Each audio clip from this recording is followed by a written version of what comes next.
Hi, and welcome to This Week in East Brunswick, East Brunswick's own news and information program. Tonight we'll look in at a musical holiday rehearsal at Irwin Elementary School.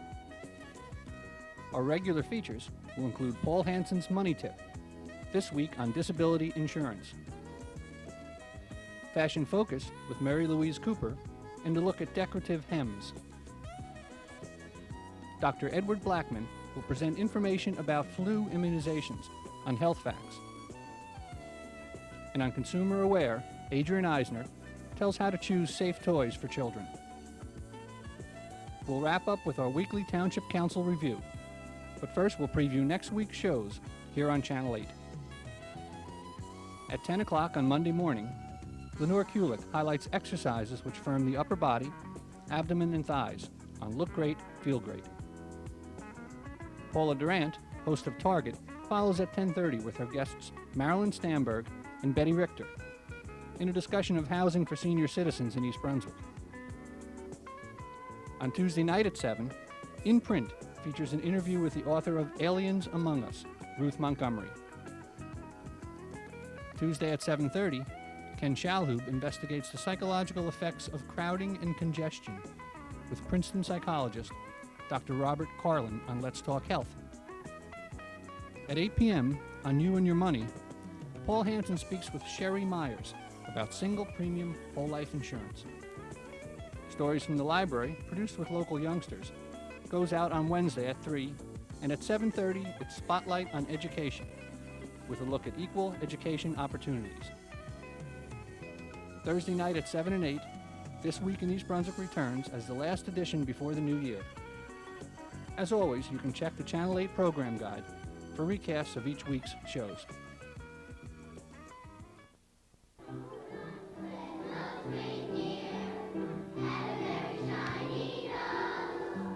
Christmas lights are going up around town, and children are feeling the holiday spirit.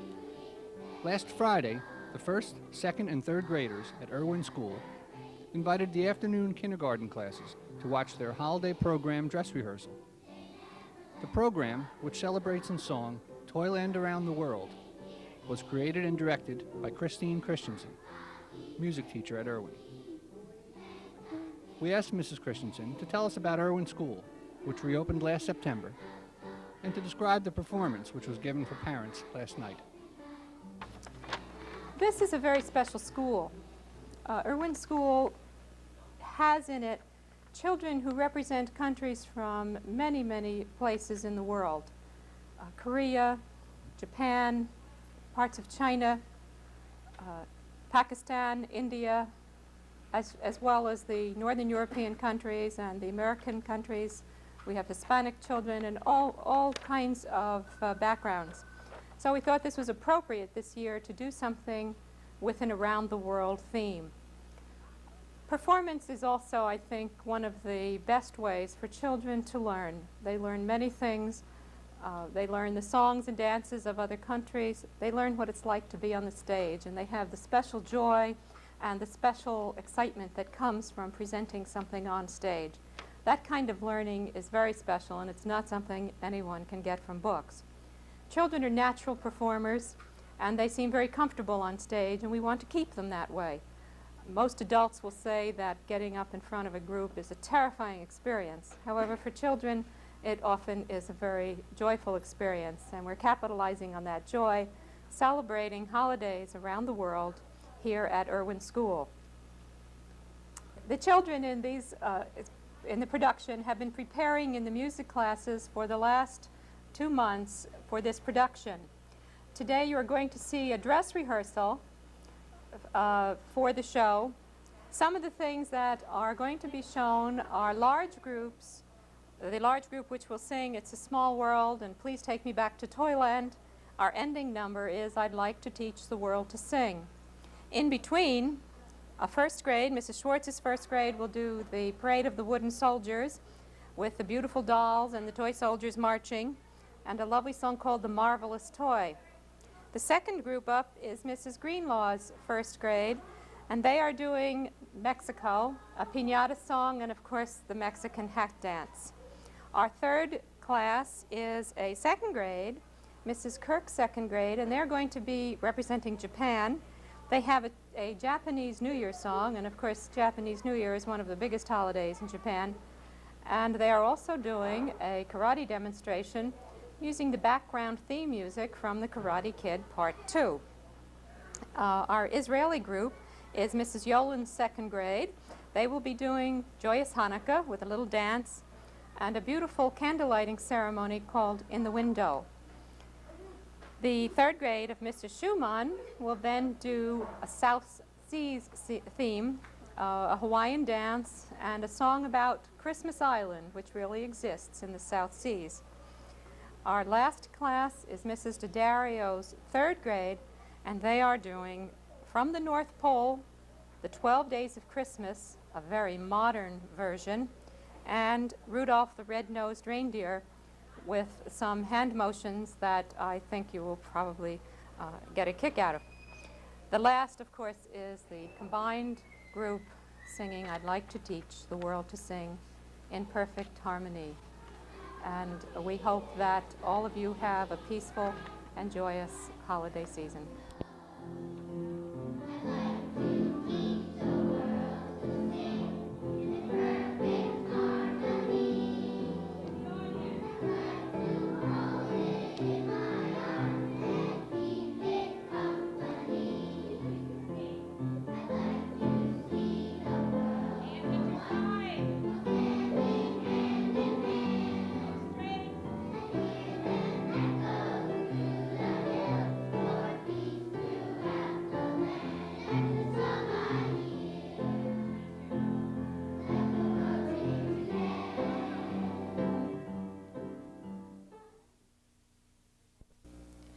This is Paula Durant, the host of the program Target and the minister of the Congregational Church, bringing you greetings of the season, both from my congregation and from myself.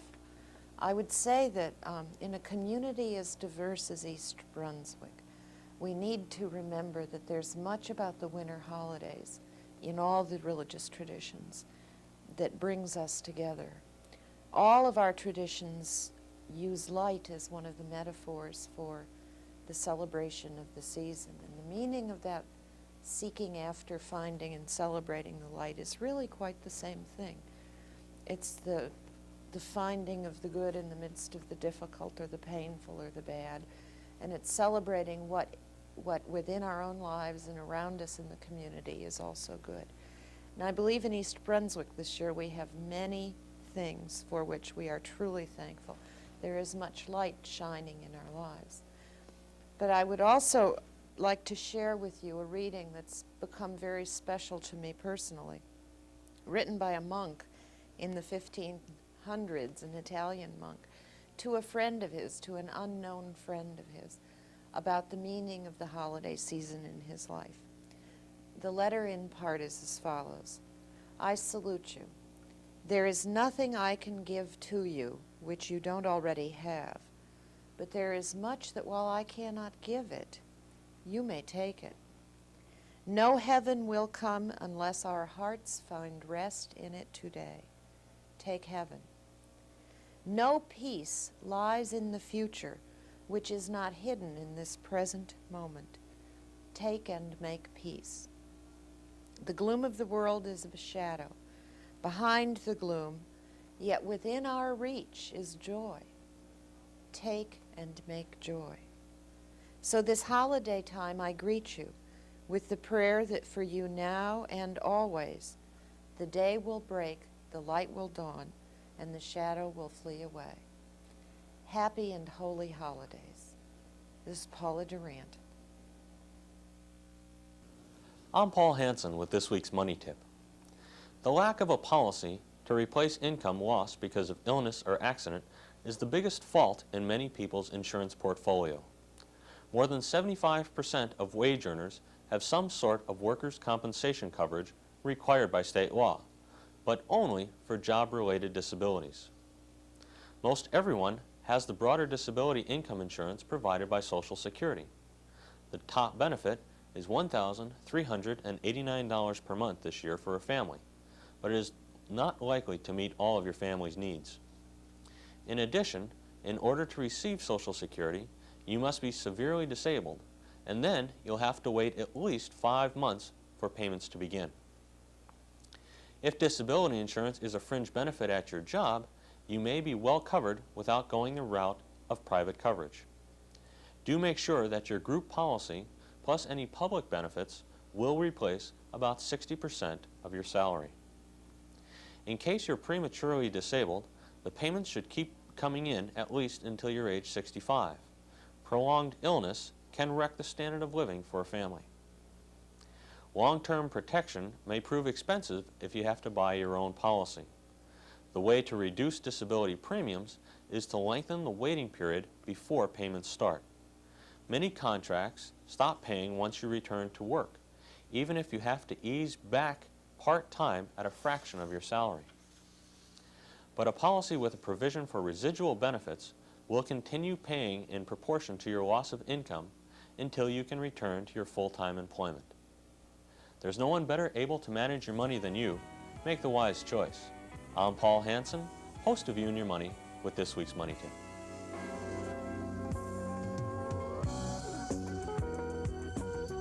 Hi there, my name is Mary Louise Cooper, custom clothing designer, and I'd like to welcome you today to Fashion Focus. The hem is a very important aspect of any garment that should serve as a subtle boundary, but that could very easily turn into an embarrassing focal point if skill is not used in its design and execution. I am sure you have seen garments where the hem buckles, where the stitching is uneven, where it is not pressed correctly, and where its design does not fit into the garment styling.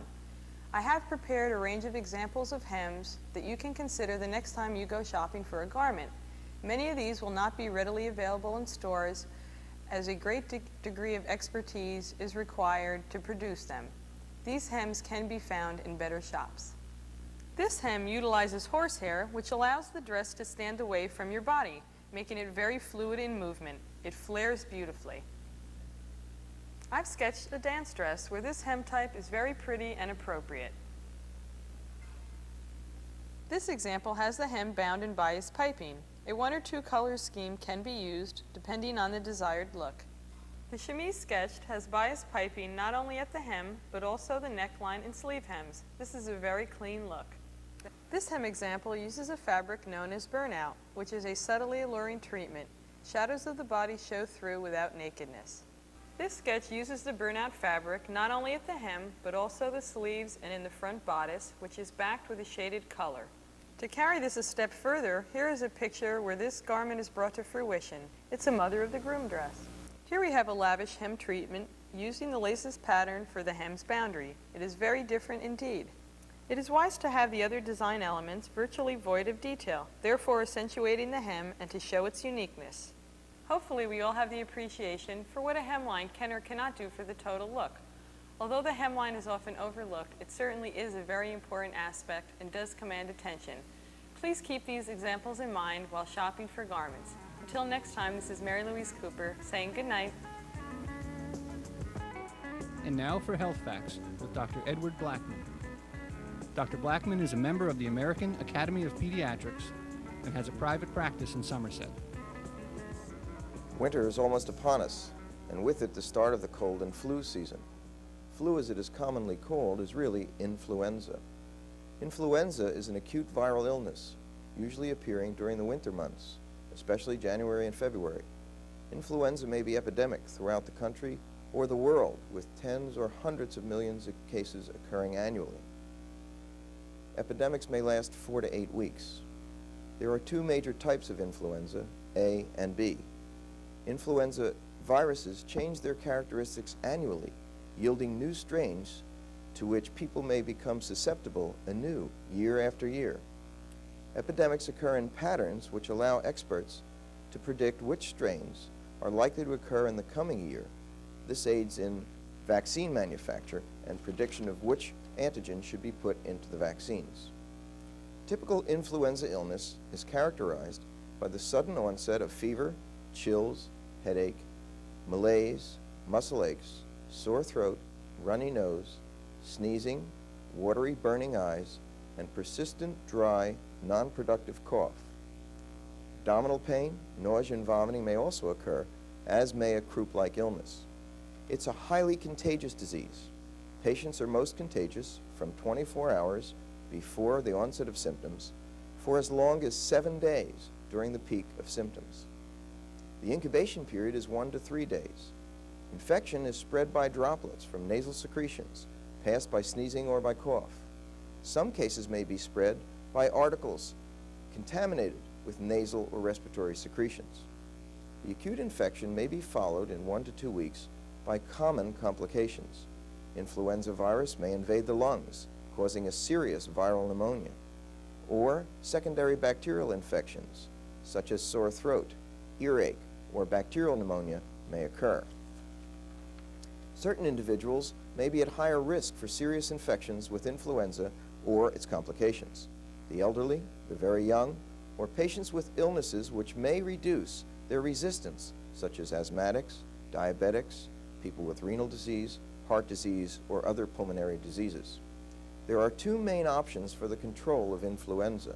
The first is the administration to children and adults, especially those in the high-risk categories I've just mentioned, of influenza vaccine. This year there are 2 influenza vaccines recommended. The standard trivalent vaccine provides protection against 3 different kinds of influenza virus, 2 A types and 1 B type. This year, a supplemental monovalent vaccine against the so-called Asian or Taiwan flu has been recommended by the federal government agencies. This is to be given at the same time as the trivalent flu vaccine. It is this flu, the Asian flu, which was epidemic in 1950 and is expected to be epidemic again this year. The other option for prevention is early administration of the antiviral antibiotic amantadine, also known as Simitril, which may prevent the infection or greatly reduce the severity and duration of the illness. Both the vaccine and amantadine have been found safe and effective for adults and children. Other than amantadine, treatment of influenza includes rest, non-aspirin containing analgesics, decongestants, cough medications, and fluids. A light diet, including fruit juices, is desirable. Antibiotics are only used to treat bacterial complications. Use of aspirin must be strictly avoided because of the association of influenza and aspirin with the dreaded complication of Reye's syndrome. If you or your children are at high risk, or if you wish to obtain influenza vaccine for yourself or your family, consult your physician. This has been Health Facts. I'm Dr. Edward Blackman.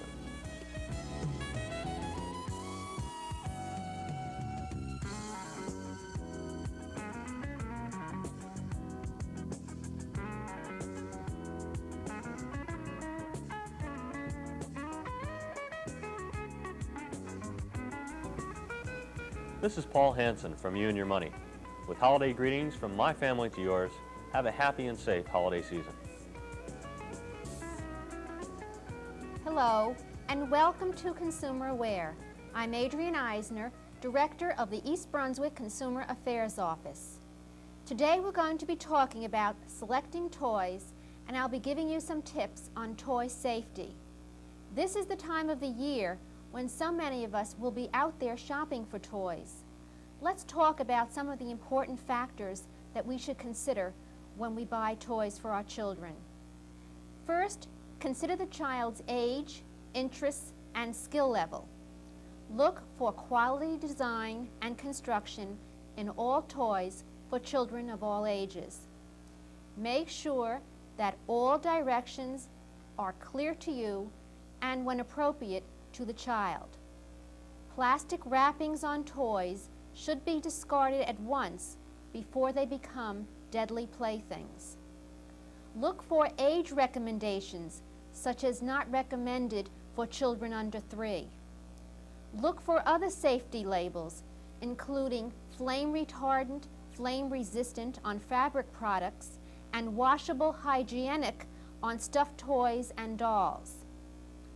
New toys intended for children under the age of 8 should be free of sharp glass and metal edges. Toys with long strings or cords may be dangerous for infants and very young children. The cords may become wrapped around the infant's neck, causing strangulation. Never hang toys with long strings, cords, loops, or ribbons in cribs or playpens where children can become entangled. The United States Consumer Product Safety Commission has set safety regulations for certain toys. Manufacturers must design and manufacture their products to meet those regulations so that hazardous products are not sold to the public. Arrows or darts used by children should have soft cork tips, rubber suction cups, or other protective tips intended to prevent injury. Avoid dart guns or other toys which might be capable of firing articles not intended for use in the toy, such as pencils or nails. Electric toys with heating elements are recommended only for children above the age of 8. Children should be taught to use electric toys properly, cautiously, and under adult supervision. Infant toys, such as rattles, squeeze toys, and teethers, should be large enough so that they cannot enter and become lodged in an infant's throat. Check for sturdy, well-sewn seams on stuffed animals and cloth dolls. Be certain that eyes and noses on such items are securely fastened and cannot be pulled or bitten off.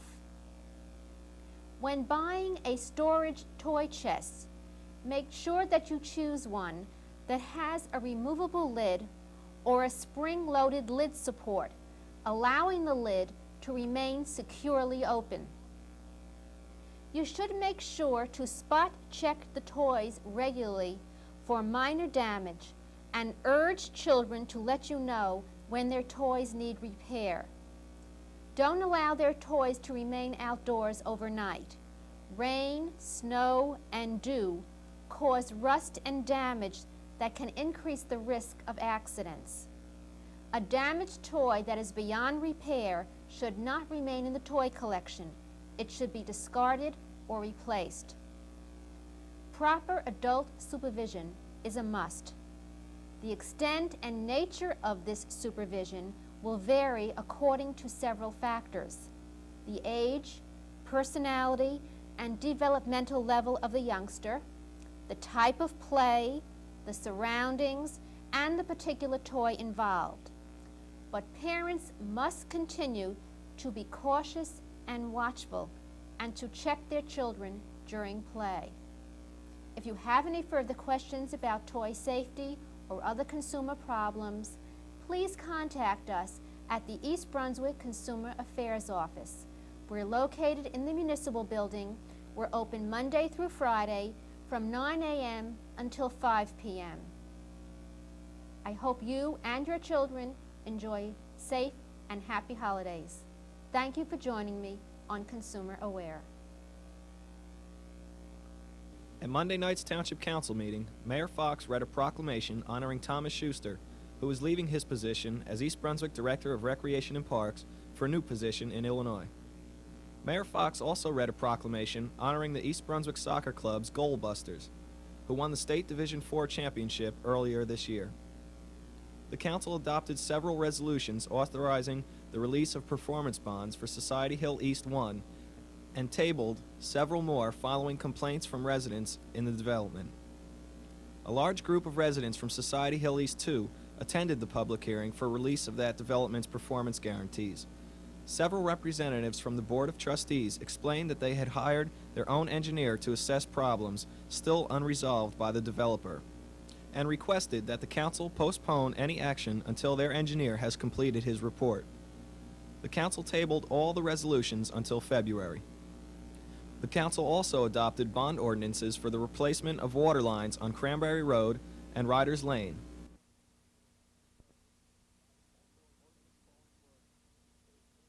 Also, an ordinance calling for a transportation improvement district was introduced. This ordinance would create a fund for improvements on Route 18 by assessing fees to land developers in the area. An engineer for Goodkind and O'Day Incorporated, Harold Maltz, showed a number of plans of traffic flow changes along Route 18, which the council will consider further at its next meeting. That's all for this week, and thanks for watching.